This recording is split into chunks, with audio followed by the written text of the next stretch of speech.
Good evening, ladies and gentlemen, and welcome back to Late Night Valhalla, the 27th of December. Okay, first and foremost, I still love this intro.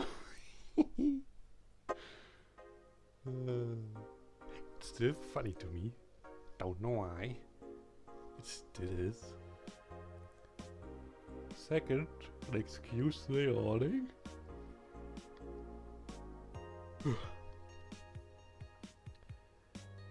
Second, I hope you had delightful holidays, a delightful Christmas, and basically survived till today. You have earned yourself 3 days of normality.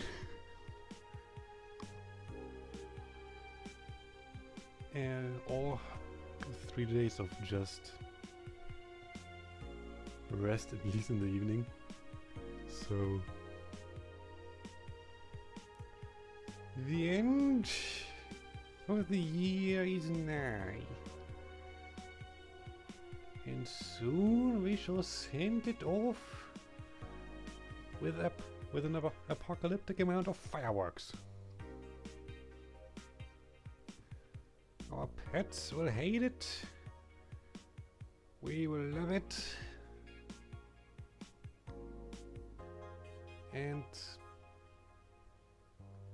the street cleaning service will curse us for it.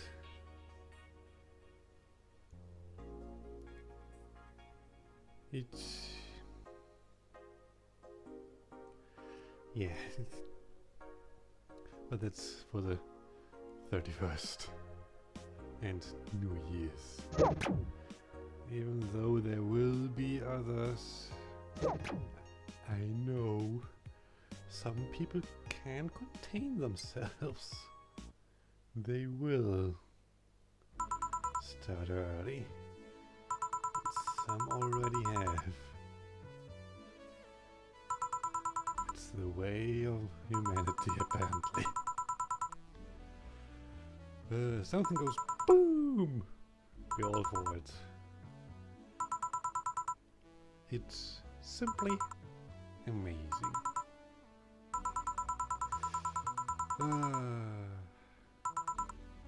We should do it like the Lindwurm and Baltamers, die Lindwurmfeste.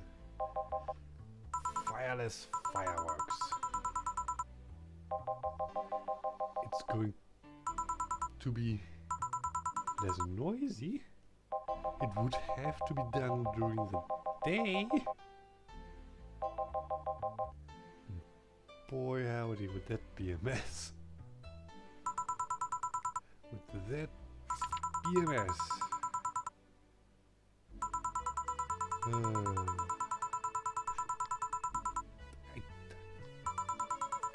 Originally I wanted to try to tell a story, even if it means to run a certain mover Rio through the jungle to get a super cookie. And trust me, that will happen. That will happen before the 1st of January. But first, Baltamers, the creator of Captain Blaubeer. The biggest gladiator in the history of the arena of lies, if I translate this correctly now. Which is another delightful thing. But first, the Christmas book he wrote. It's delightful. First and foremost, the scene, as I said, Lindwurm Fortress. A big, weirdly shaped mountain in the middle of a desert. Somewhere on the fictional continent of Xene,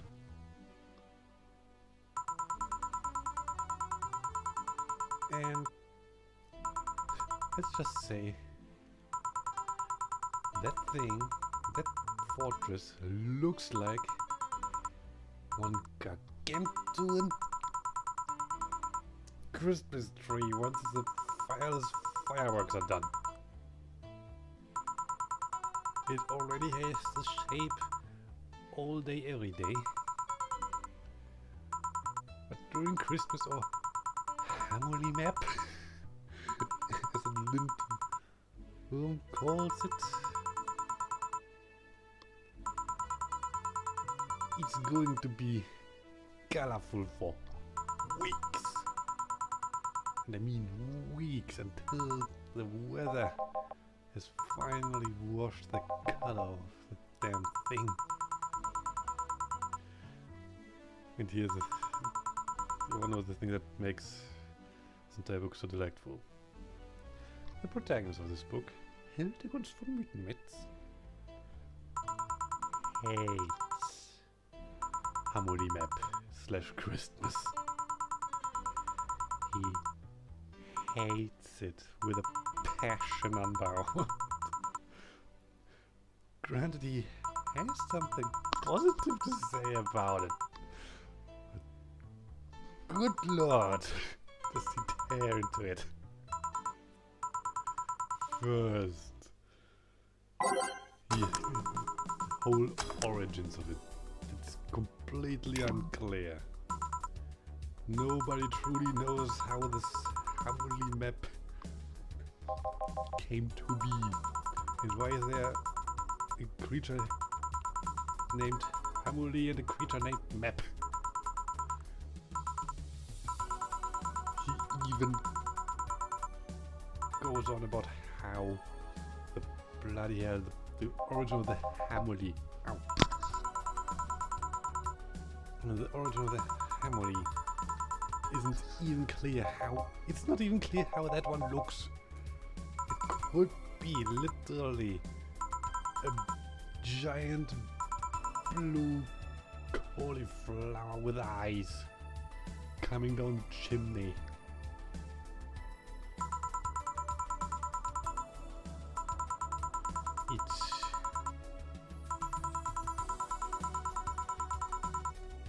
It's marvelous.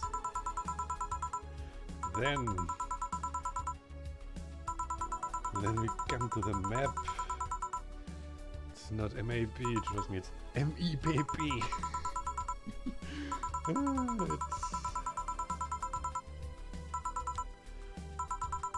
It's a delight. First, calm down. And hello, sunshine! Okay, the name looks better for you, honey. From now on, Stella is sunshine, and Zai is pumpkin. So, the map.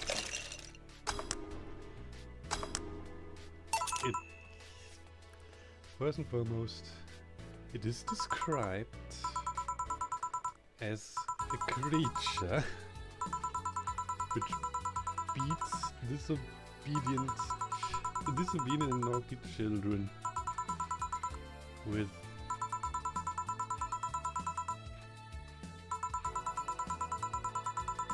either twigs or a whip. I don't want to say rod, but might as well could also be a rod. Route. It doesn't matter right now. While the family gives basically presents to all the good and obedient children of Lindworm Fortress.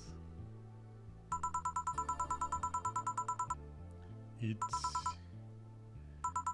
delightful.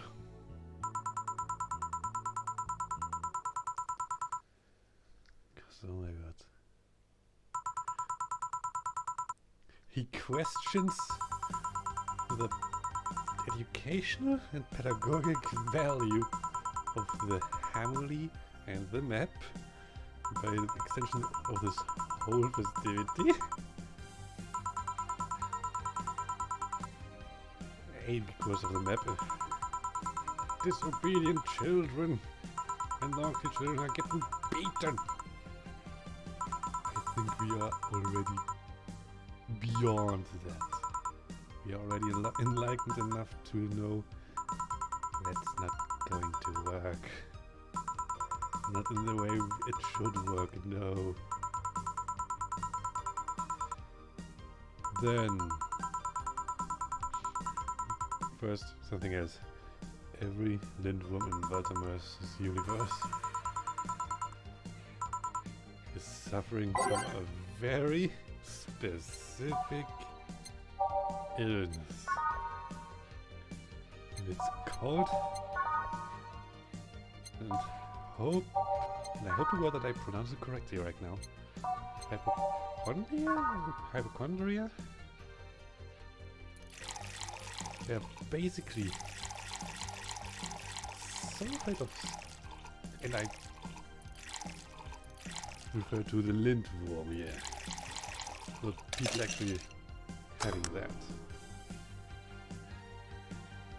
Those, the lindworm with that is basically so frightened of certain things that he is hyper aware of it. It's marvelous. You have this great big stonking dragon-like philosopher or novelist or poet or whatever. And if you as much as sneeze near him, he goes into he completely vanishes from sight. Don't even know how he did that, when he did that, and why. He's just gone.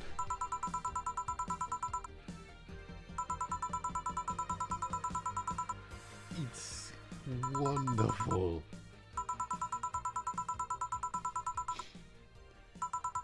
So, now, the lindworm in Valtamer's this universe is also inherently distrustful. Gaining the trust of a lindworm is exceedingly difficult. And, back to the Hamuli map, one of the reasons could be this whole Hamuli map. Because, at one point,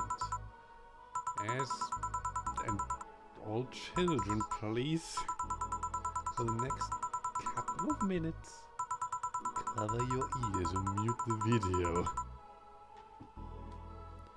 I will give you 5 seconds. 5, 4, 3, 2, 1. So, once in Lindworm's life there comes the ungrateful task to tell the young Lindworm that there is no Hamuli map,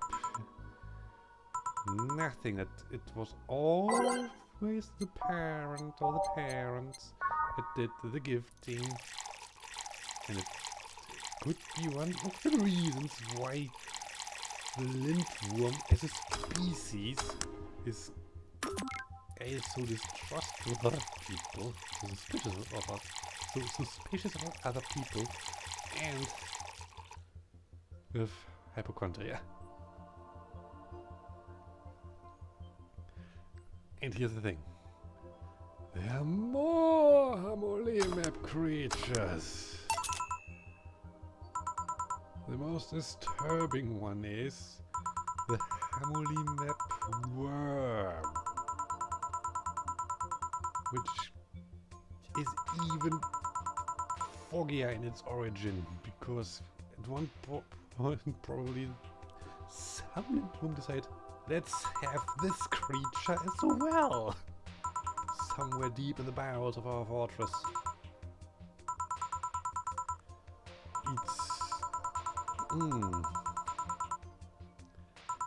The custom there is that three Lindworm are also disguised themselves as this Hamuli map worm, make a massive ruckus, which basically is, or rather, they disguise themselves as this Hamuli map worm, go through the streets, make music, and knock at everybody's door until they open, so they can listen to this song. And at one point, the Hamuli map worm is mostly played by drunks, because at one point, before the drunks took it over, it was apparently the Hamuli map worm should bring good fortune if you invite it in for a glass of liquor. So, yeah, and the music is questionable at best.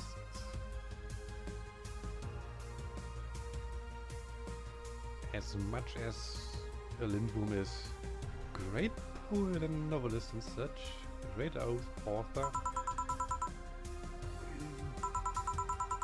the musical kind, they're not. They aren't. The magic acknowledges it. There is musical as well. Worms fart in a right up corpse, and as apocalyptic as, well, the Four Horsemen. It's not something you want to hear. Not even for the bravest of ears. It's nothing you want to hear. And there is one more creature. The Hamuli map worm dwarf. Or rather, the Hamuli map worm dwarves. Which are basically Santa's elves. And there the origin is pretty clear. We already have the Hamuli and the map breaking and entering in one night into several thousand households of Lindworm. In one night, probably simultaneously. And, well, those presents also need to be made. And up to now there were only 3 entities. The Hamuli, the map, and the Hamuli map worm. Since recent memory, the Hamuli map worm is basically a drunk.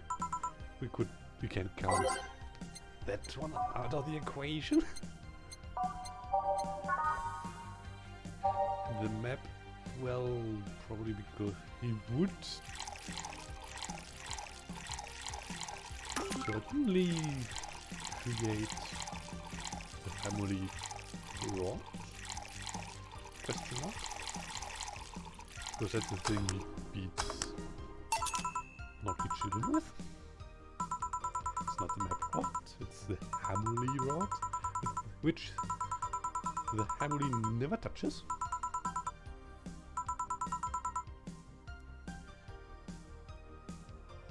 But the map can't live without it.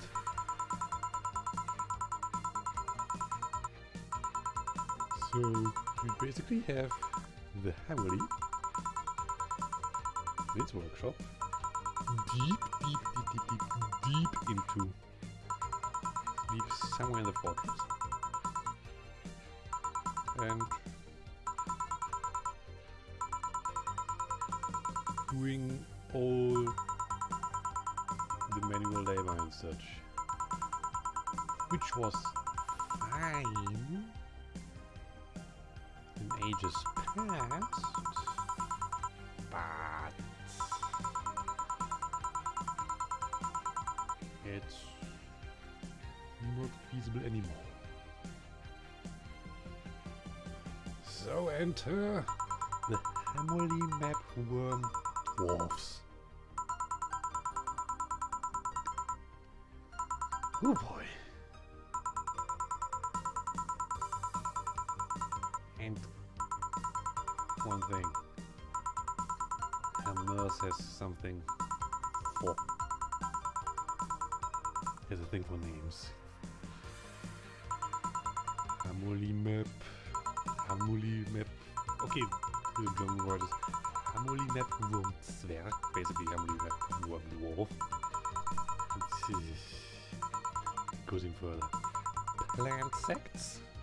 A hybrid creature somewhere between plants and insects. It's also book dragons. Anyone who knows Captain Blaubeer will know that, well, there was a little bit out there. And with that, have a nice break.